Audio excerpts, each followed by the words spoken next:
এই যে টুনি, শোনো, আমি তোমার জন্য খাবার আনতে যাচ্ছি। তুমি এখানেই থাকো আর তুমি তোমার ডিমগুলো খেয়াল রাখবে। দেখো আবার কাক না এসে তোমার ডিমগুলো না নিয়ে যায়। আমি তাহলে গেলাম।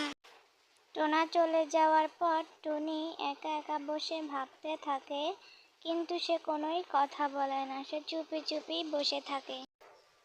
আরে শেফালি বোন, তুমিও দেখি ডিম নিয়ে বসেছো।